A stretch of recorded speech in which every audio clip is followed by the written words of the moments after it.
In the quiet suburbs of Glendale, California, life often appeared calm and orderly, especially in the late 1990s and early 2000s when families flocked to this part of Los Angeles County for a more comfortable lifestyle away from the city's constant rush. The case that would later shock the community had its roots in this seemingly peaceful environment. It was within these tree-lined streets and modest houses that Jonathan Miller and his wife, Catherine, built what looked from the outside like a stable, middle-class marriage.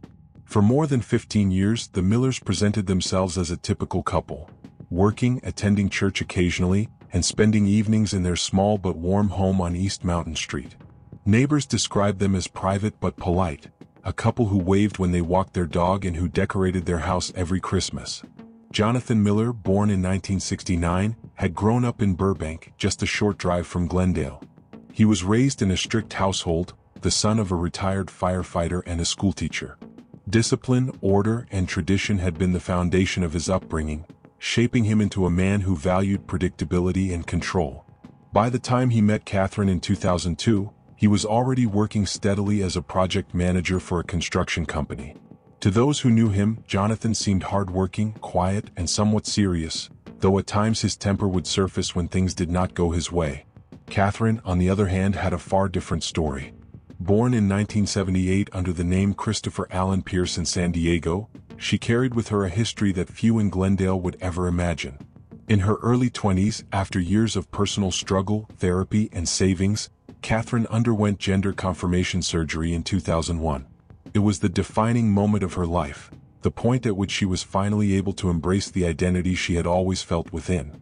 Leaving behind her old life in San Diego, she moved to Los Angeles to start anew, working as a receptionist at a dental office. Her colleagues remembered her as friendly, soft-spoken, and dedicated. Catherine did not share much about her past, preferring to focus on the life she was building rather than the one she had left behind. Jonathan met Catherine at a friend's birthday dinner in Pasadena in the spring of 2002.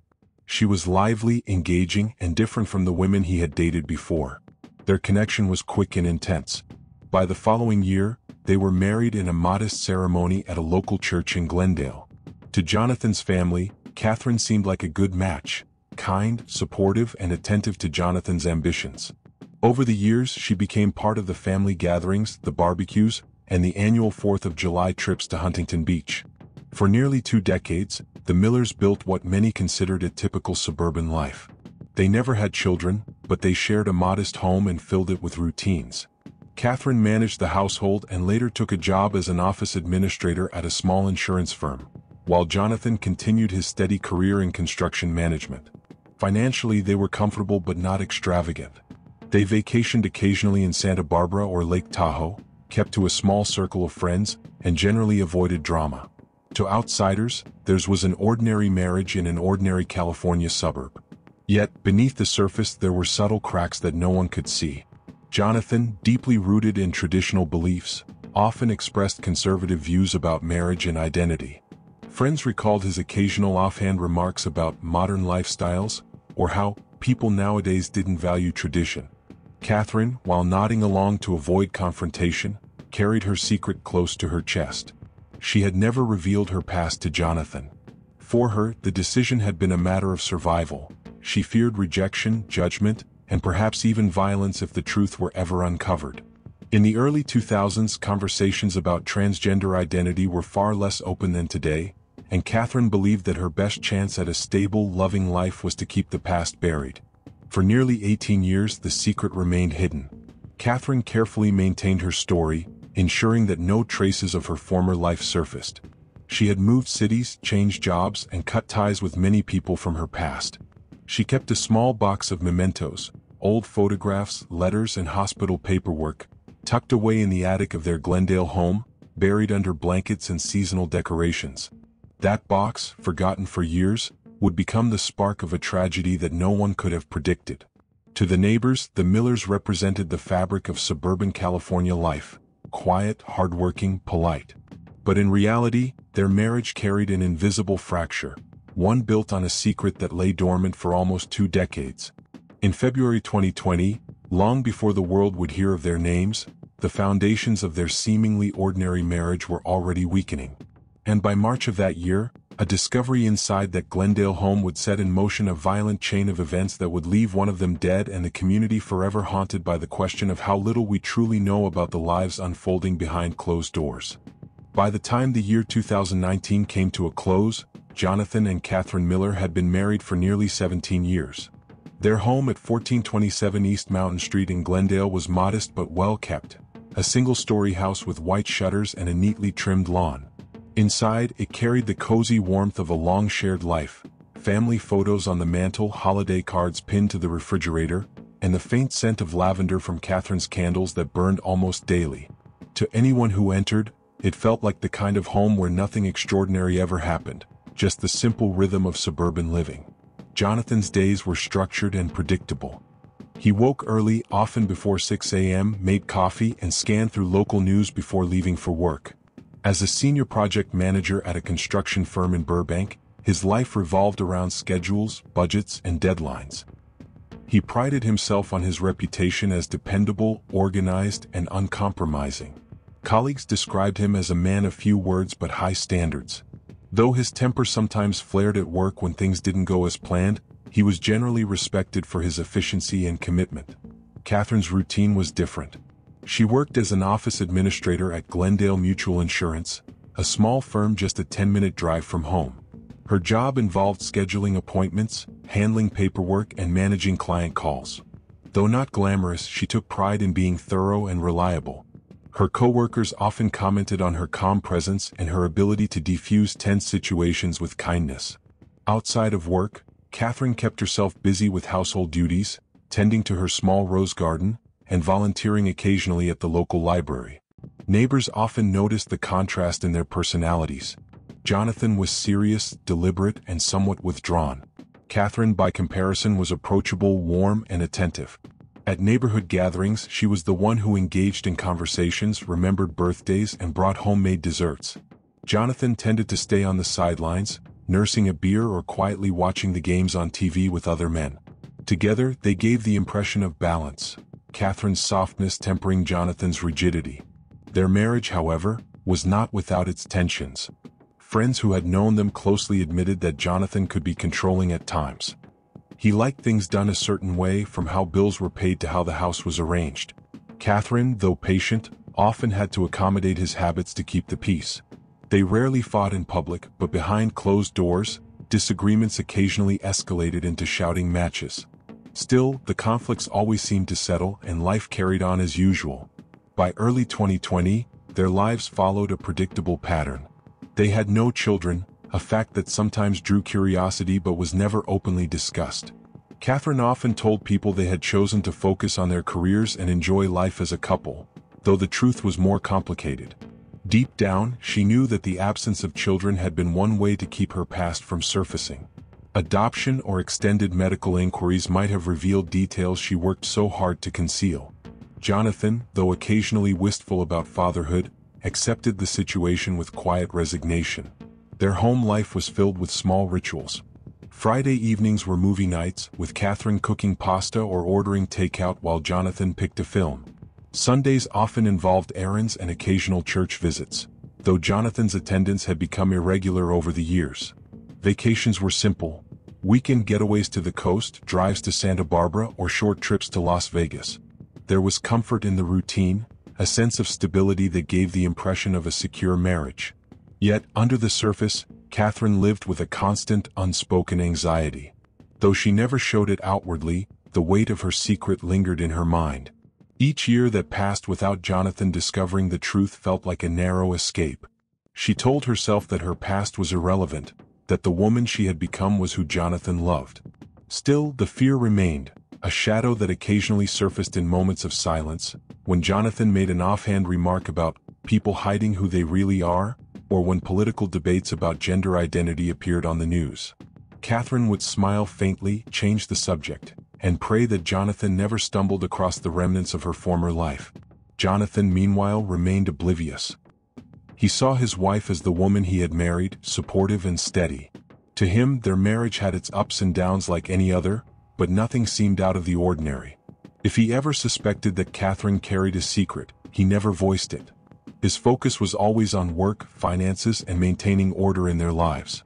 To Jonathan, surprises were unwelcome disruptions, and the stability of his home was something he deeply relied upon. The Millers' social circle was small but steady.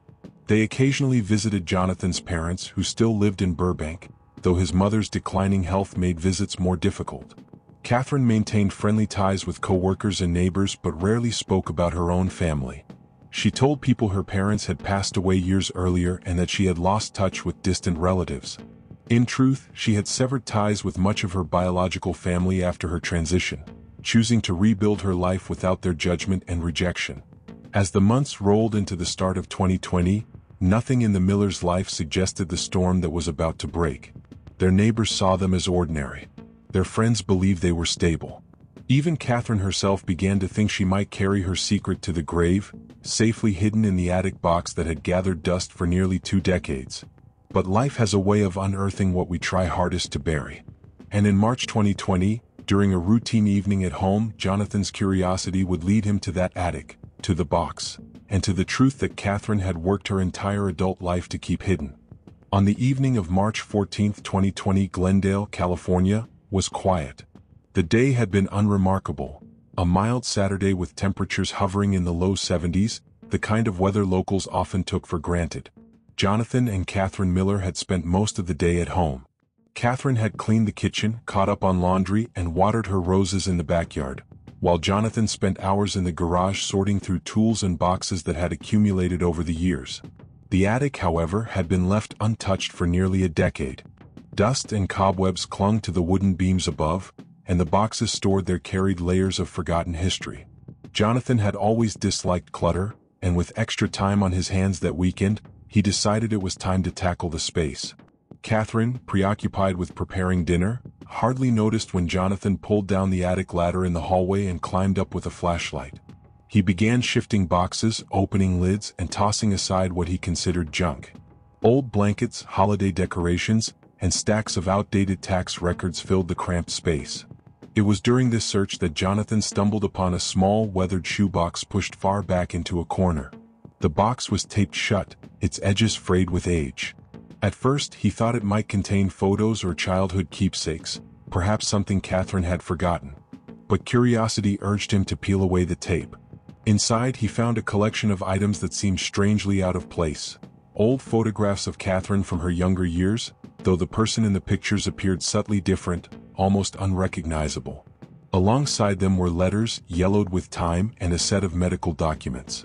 Jonathan's eyes caught on one particular letter dated June 2001. The words leapt out at him with the sharpness of a knife. References to surgery, to recovery, to a new beginning under the name Catherine. The letter, signed by a longtime friend from San Diego, congratulated her on finally living as her true self after completing gender reassignment surgery. Jonathan froze, his pulse quickening as the words sank in. He read the letter again and again, each time feeling the weight of betrayal grow heavier. He rifled through the medical documents, confirming what the letter had implied. There it was in black and white: records from a hospital in San Diego, official paperwork documenting Catherine's surgery in 2001, a full year before they had met. For Jonathan, the discovery was not just shocking, it was shattering. The woman he had believed he knew for nearly 2 decades, the wife he had built a life with, had hidden something so monumental from him. His upbringing, his beliefs, his worldview collided violently with the revelation. He felt deceived, humiliated, and enraged all at once. He descended the attic ladder with the shoebox in his hands, his footsteps heavy against the floorboards. Catherine, stirring pasta on the stove, turned to see him standing in the kitchen doorway, the box clutched tightly against his chest. At first, she smiled faintly, expecting perhaps that he had found old photo albums. But the expression on Jonathan's face stopped her cold. His eyes were wide, his jaw clenched, his skin pale with fury. "What is this?" he demanded, his voice low but shaking. Catherine's heart dropped. She recognized the box instantly. For years she had avoided even thinking about it, trusting it would remain hidden where Jonathan would never look. She opened her mouth to speak but found no words. Jonathan slammed the box onto the kitchen table, scattering its contents. The photographs, letters, and medical records spilled across the surface. Catherine's past lay exposed under the kitchen light. "You lied to me," Jonathan said, his voice rising now. For 17 years you lied to me. Who are you? What are you? Catherine took a step back, trembling. I am your wife. I've always been your wife. This doesn't change who I am. Doesn't change? Jonathan's voice cracked, his rage building. You let me build a life with you. You let me stand in front of my family, my friends, my church. While all this time you were hiding this from me? Tears welled in Catherine's eyes. She tried to steady her voice. I was afraid, Jonathan. I was afraid of exactly this moment. You don't understand what it was like for me. I didn't tell you because I wanted a chance at a normal life. With you I had that. I never meant to hurt you. But her words only fueled Jonathan's anger. He paced the kitchen, his fists clenching and unclenching. You tricked me. You made me a fool. All these years, this marriage is a lie. The argument escalated quickly. Jonathan's voice thundered through the house, while Catherine pleaded for him to listen, to understand. She tried to explain that her love for him was real, that her identity did not erase the life they had built together. But Jonathan, consumed by betrayal, could not hear her.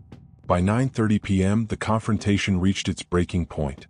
Neighbors later reported hearing shouting from the Miller home, though none intervened, assuming it was just another marital argument. Inside, however, the atmosphere had turned violent. Jonathan, trembling with rage, grabbed one of the heavy kitchen chairs and slammed it against the floor. Catherine cried out, begging him to stop, but his fury only grew. The details of what happened next would later be pieced together through forensic evidence and Jonathan's partial confession. In the heat of the argument, he struck Catherine. The initial blow was not fatal, but it was enough to send her to the ground. As the fight continued, the violence escalated. Within minutes, Catherine lay motionless on the kitchen floor, the life drained from her as Jonathan stood above her, panting, his chest heaving with shock at what he had done. Silence filled the house. The once ordinary home on East Mountain Street had become the scene of a tragedy born from secrets and rage.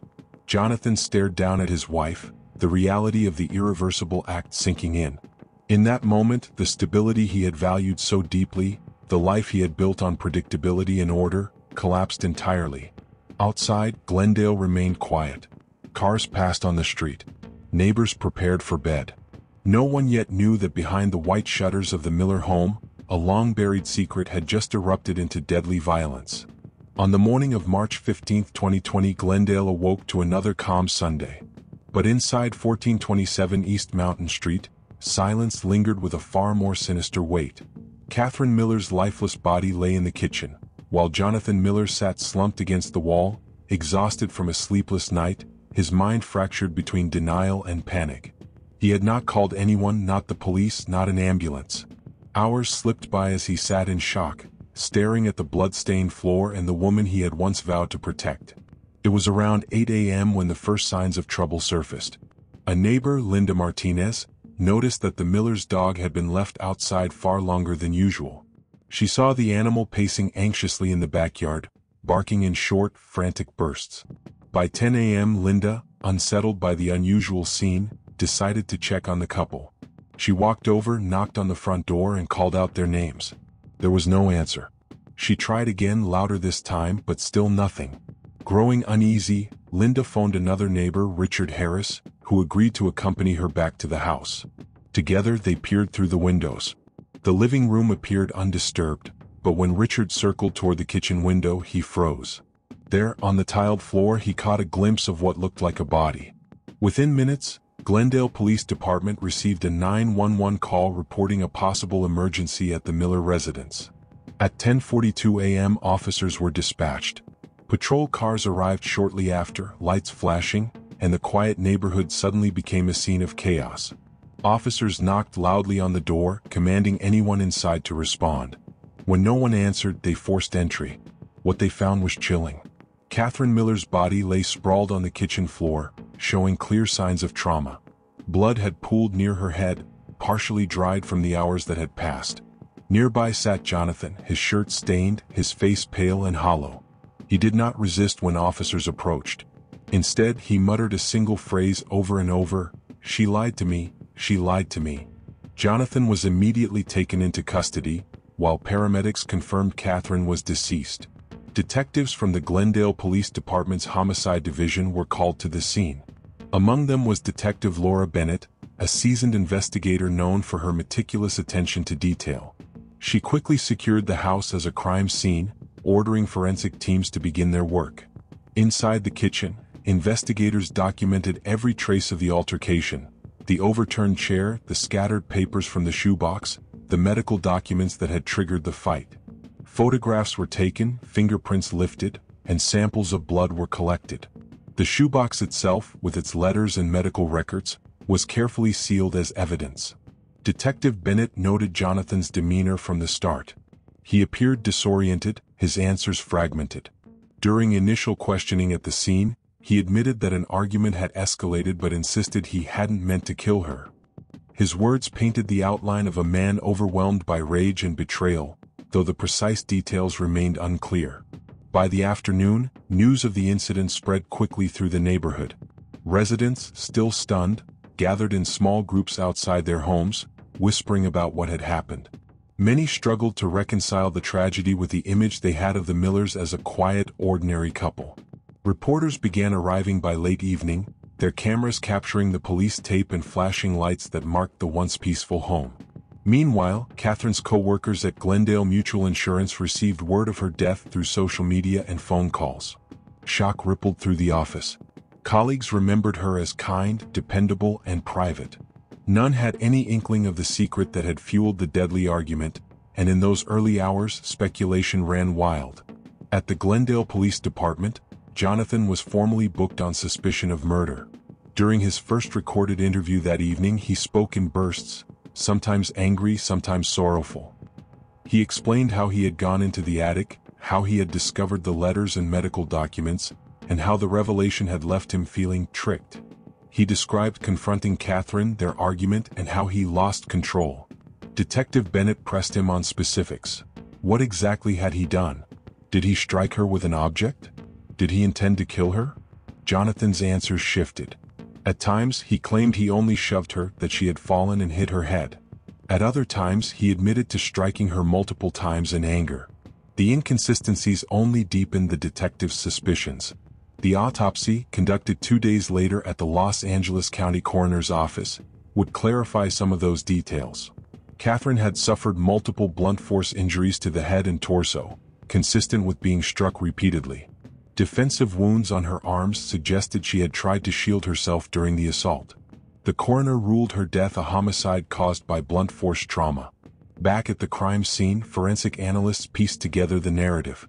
Blood spatter patterns indicated that Catherine had been struck while standing, then again after she collapsed to the floor.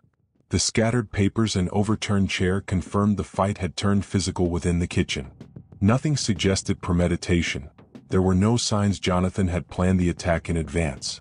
Instead, all evidence pointed to a sudden, violent eruption. Still, the discovery of Catherine's past and the shoebox of documents became central to the investigation. Detectives recognized immediately that this was not a simple domestic violence case. It was a story layered with secrecy, identity, and betrayal. The letters and medical records provided a motive, one rooted in Jonathan's sense of deception. For investigators, the challenge was to determine whether Jonathan's reaction was a crime of passion, an impulsive act in the heat of discovery, or whether it masked a deeper intent. As Sunday turned to Monday, the Glendale Police Department prepared its case. Detectives collected witness statements from neighbors, pieced together Catherine's life history, and interviewed friends and co-workers. Jonathan, meanwhile, remained in custody, awaiting formal charges. The initial investigation had already revealed the contours of a tragedy that would soon draw national attention. Behind the white walls of a suburban home, a long-buried secret had collided with anger, prejudice, and betrayal, ending in death. And as detectives dug deeper, they began to uncover layers of complexity in Catherine's life that few had ever known, and which would soon alter the course of the entire case. In the days following Catherine Miller's death, the story quickly moved beyond the quiet streets of Glendale. Local media first reported it as a tragic case of domestic violence, a husband accused of killing his wife during a heated argument.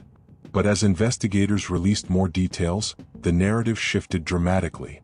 When court documents revealed that the conflict had been triggered by Jonathan's discovery of Catherine's gender transition years earlier, the case exploded into statewide and eventually national headlines. By March 20, 2020, nearly every major newspaper and television outlet in California carried the story, "Glendale Man Kills Wife After Discovering She Was Transgender." Headlines varied in tone. Some emphasized Jonathan's sense of betrayal, while others highlighted Catherine's years of secrecy and the vulnerability of transgender women to domestic violence. The competing narratives fueled debate across the country. On one side, advocates for the LGBTQ+ community decried the killing as an act of hate, calling Catherine's death part of a broader pattern of violence against transgender individuals. Local organizations in Los Angeles held candlelight vigils in her memory, demanding justice and denouncing Jonathan's act as murder rooted in prejudice. On the other side, some conservative commentators framed Jonathan as a man deceived by his spouse, suggesting, controversially, that his anger was understandable, even if his actions were not. The polarized reactions revealed deep divisions in American society and threatened to overshadow the legal proceedings. For investigators, the media frenzy complicated matters. Detectives who had initially viewed the case as a straightforward domestic homicide now faced intense scrutiny. Every detail of Catherine's life and Jonathan's background became public fodder. Reporters dug into Catherine's past, uncovering fragments of her transition, her estranged relationship with her biological family, and the steps she had taken to start anew.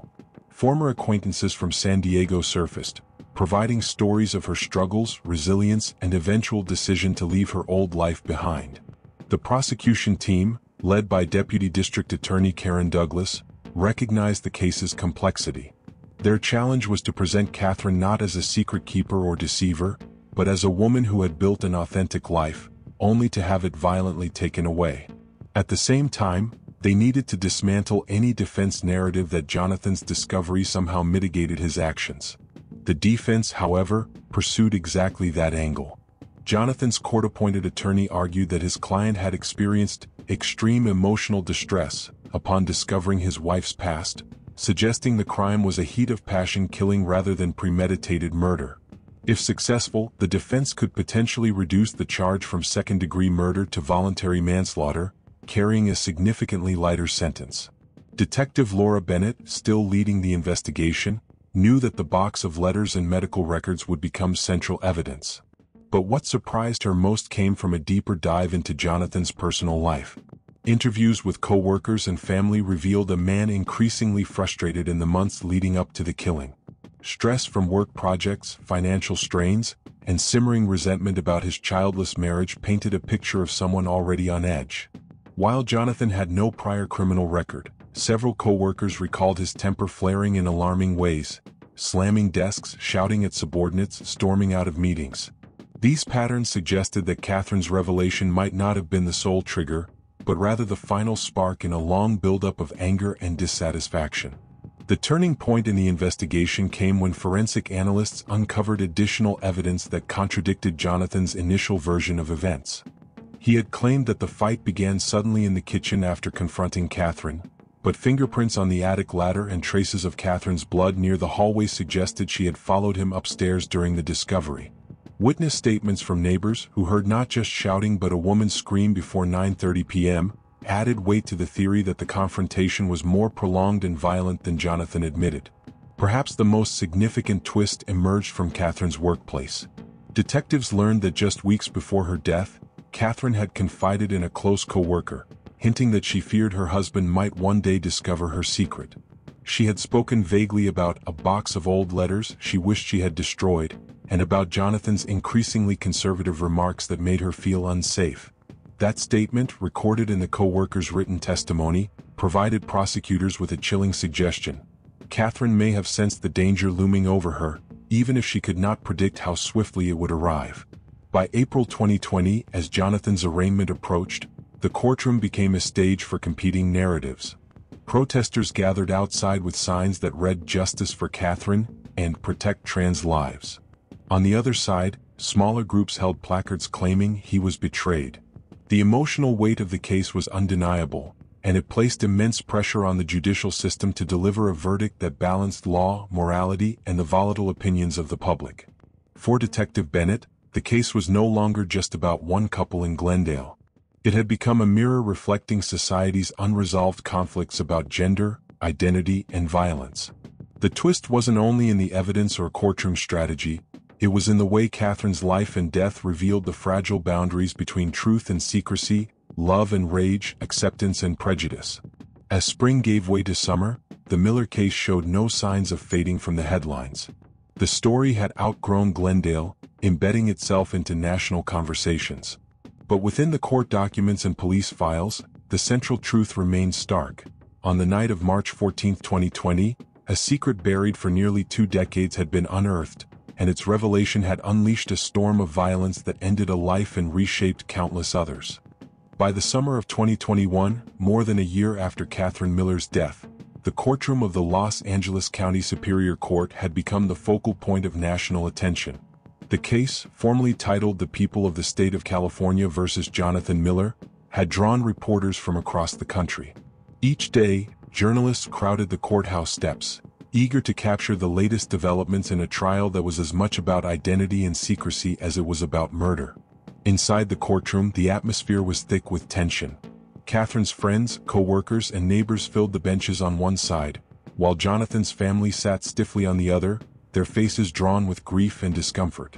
Between them sat the jury, 12 men and women whose duty it would be to weigh the evidence and decide Jonathan's fate. The prosecution, led by Deputy District Attorney Karen Douglas, opened with a forceful narrative. She described Catherine as a woman who had rebuilt her life, who had lived authentically and peacefully for nearly 2 decades, only to have her existence violently erased. Douglas presented Jonathan as a man consumed not only by rage but also by deeply rooted prejudice. "Ladies and gentlemen," she told the jury in her opening statement, "this is not the story of a man betrayed. This is the story of a woman who lived in fear, a woman who hid her past because she knew the truth might one day cost her everything, including her life. Catherine Miller did not deceive her husband. She protected herself from a man who proved, tragically, that her fears were justified." The defense countered with an argument centered on emotional turmoil. Jonathan's attorney, Mark Reynolds, painted him as a hard-working, ordinary man who had been blindsided by a revelation so profound that it shattered his sense of reality. He argued that Jonathan's actions were not premeditated murder but a spontaneous eruption of anger, a heat of passion killing triggered by extreme emotional distress. "This case is about a secret kept for nearly 20 years, Reynolds told the jury. A secret so deeply buried that when it was finally uncovered, it destroyed the foundation of trust in this marriage. Jonathan Miller is not a cold-blooded killer. He is a man who lost control when faced with a truth he should have been told from the beginning." The testimony that followed laid bare the most intimate details of the Miller's life. Detectives described the crime scene in stark detail: the overturned chair, the scattered papers, the shoebox filled with letters and medical documents. Forensic experts explained the autopsy results, outlining the multiple blunt force injuries Catherine had sustained. Photographs of the blood-stained kitchen floor were displayed on large screens, causing several jurors to avert their eyes. Neighbors testified about the shouting they had heard on the night of March 14, 2020, describing Catherine's screams and the sound of something heavy crashing inside the house. One neighbor, visibly shaken, recalled how she had hesitated to call the police that night, assuming it was just another argument. The regret in her voice filled the courtroom with a heavy silence. Perhaps the most powerful testimony came from Catherine's co-worker, who revealed that Catherine had confided in her just weeks before her death. "She told me she was scared," the co-worker said softly, tears streaming down her face. "She said she worried that if Jonathan ever found out about her past, he wouldn't forgive her. She said she didn't know what he might do." That statement landed like a blow in the courtroom, reinforcing the prosecution's argument that Catherine had lived under a shadow of fear. The defense, however, attempted to shift the focus. They called Jonathan's friends and colleagues to testify about his character, portraying him as a reliable worker and a man devoted to his family. Several witnesses described his temper but framed it as typical frustration, not violence. His attorney also emphasized Jonathan's lack of criminal history, arguing that the incident was an uncharacteristic break, not a reflection of who he was. The emotional climax of the trial came when Jonathan himself took the stand. Dressed in a plain suit, his hair graying from the months in custody, he appeared tired, his voice subdued. He recounted the night of March 14th in halting words, describing how he had climbed into the attic, discovered the shoebox, and felt his world collapse. "I felt like my whole life was a lie," he said, his voice breaking. "I loved her. I built everything with her. And in that moment, it felt like none of it was real. I lost control. I didn't mean to kill her. I couldn't handle it." Prosecutor Douglas seized on this testimony during cross-examination. "Mr. Miller, you say you loved your wife," she said, her tone sharp. "But isn't it true that instead of talking to her, instead of seeking help, instead of walking away, you chose violence? You chose to strike her again and again until she could no longer breathe?" Jonathan lowered his eyes, unable to respond. The silence that followed was deafening. Outside the courtroom, the trial had become a battleground for public opinion. Activists held vigils in Catherine's name, their candles flickering in the night as they demanded justice. Others gathered with signs defending Jonathan, calling him a man driven to the edge by betrayal. Television pundits debated the case nightly, turning Catherine and Jonathan into symbols in a cultural conflict that extended far beyond Glendale. As closing arguments approached, the pressure on the jury intensified. The prosecution urged them to deliver justice for Catherine, to see her as a victim of violence whose life had been stolen by prejudice and rage. The defense pleaded for mercy, asking the jury to see Jonathan not as a murderer but as a broken man who had made a terrible, impulsive mistake. By the final week of the trial, the air in the courtroom was heavy with anticipation. Both sides had laid bare their arguments, both had exposed the fragility of the Millers' marriage, and both had asked the jury to pass judgment not only on Jonathan Miller but on the meaning of betrayal, identity, and truth itself. The conflict had reached its peak. Now, everything rested on 12 strangers who would soon decide whether Jonathan Miller would spend the rest of his life behind bars, or whether the law would see his actions as something less than murder. On September 2, 2021, after 3 days of deliberation, the jury returned to the Los Angeles County Superior Court. The courtroom was packed, every bench filled with family members, reporters, and spectators who had followed the trial from the beginning. The air was so tense that it felt as if no one dared to breathe. When the foreperson stood, a hush fell across the room. Judge Helen Navarro asked the jury for their verdict. The words that followed sealed Jonathan Miller's fate. "We, the jury, in the above entitled action, find the defendant, Jonathan Miller, guilty of second-degree murder." A collective gasp rose from the spectators. Some wept quietly, while others nodded in grim satisfaction. Catherine's family embraced one another, their tears flowing freely as they whispered prayers of relief. On the other side of the room, Jonathan's mother sobbed uncontrollably, her hands clutching at her chest as though the words themselves had pierced her heart. Jonathan sat motionless, his face drained of color. He did not look at the jury nor at his family. He stared straight ahead as if already seeing the years that stretched before him behind prison walls. During sentencing later that month, the prosecution asked for the maximum penalty allowed under California law, citing the brutality of the crime and the vulnerability of the victim. The defense pleaded for leniency, repeating their argument that Jonathan had acted in a state of emotional turmoil. Judge Navarro delivered the sentence with calm authority. Jonathan Miller was sentenced to 25 years to life in state prison. She addressed him directly, her voice unwavering. "Mr. Miller, marriage is built on trust and compassion. What you chose that night was violence. You had a choice to walk away, to seek understanding, to preserve life. Instead you took it. The court cannot excuse your actions. Justice demands accountability." With that, Jonathan was escorted out of the courtroom in handcuffs, his footsteps echoing in the silence. In the months that followed, Catherine's name became a symbol.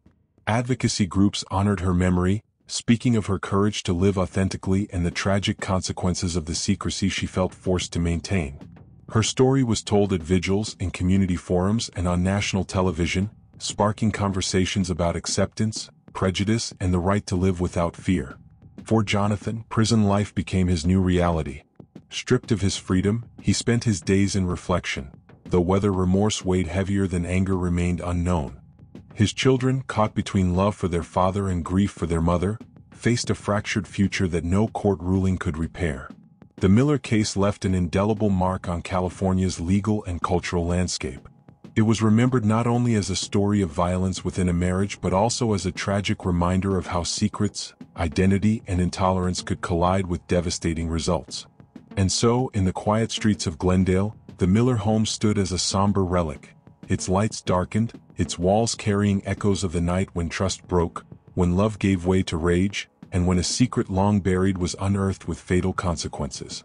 Catherine Miller's life was gone, but her story endured, carried forward by those who demanded that such tragedies never be repeated.